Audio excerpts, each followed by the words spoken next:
Matric আৰু উচ্চতৰ মাধ্যমিকৰ ছাত্ৰ-ছাত্ৰীসকলৰ বাবে আহিছে বিগ ব্ৰেকিং নিউজ। পৰীক্ষা অনুষ্ঠিত কৰা নকৰা সম্পৰ্কে এইবাৰ মন্তব্য প্ৰকাশ কৰিছে মুখ্যমন্ত্ৰী হিমন্ত বিশ্ব শৰ্মাই। সবিশেষ আপোনালোকক জনাব বিচাৰিছোঁ।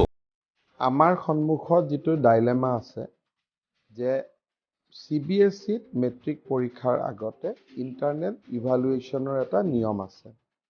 অনলাইন ক্লাছৰ ওপৰত বা অনলাইন ব্যৱস্থাৰ ওপৰত টিচাৰে ইভালুৱেশ্যন কৰিব পাৰে।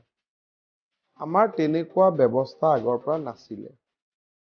এতিয়া আমি দুটা তিনিটা কথা চিন্তা কৰি আছোঁ যে যদি পৰীক্ষাটো কেনচেল কৰি দিওঁ, ল'ৰা ছোৱালীক আমি ক্লাছ 11 পাৰ কৰাই দিওঁ, তেতিয়াহ'লে কটনত কোনে এডমিশ্যন ল'ব, আৰ্যত কোনে এডমিশ্যন ল'ব, মাৰ্কশ্বিটটো নাথাকিলে আকৌ কলেজবিলাকে এণ্ট্ৰেন্স পৰীক্ষা পাতিব লাগিব।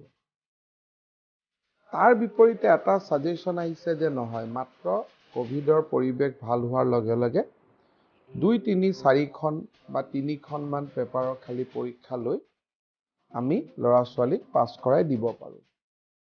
তৃতীয়তে যে নহয়, অলপ দিন আমি অপেক্ষা কৰোঁ, অন্তত জুনৰ 15 তাৰিখলৈকে। যদি ক'ভিডৰ পৰিৱেশটো একেবাৰে খাম নাকাটে, স্কুলতে কিবা এটা ইণ্টাৰনেল ইভালুৱেশ্যনো আমি কৰিব দিব পাৰোঁ নেকি।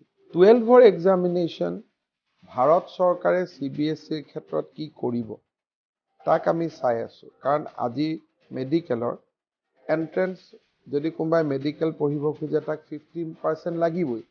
যদি পৰীক্ষা নহয়, সেই 50%টো আমি কিহৰ ওপৰত গন্তি কৰিম। জুনত যেতিয়া ভাৰত চৰকাৰে CBSEৰ ওপৰত কিবা সিদ্ধান্ত ল'ব, তেতিয়া আমি অসমতো কিবা এটা সিদ্ধান্ত আমি ল'ব লাগিব।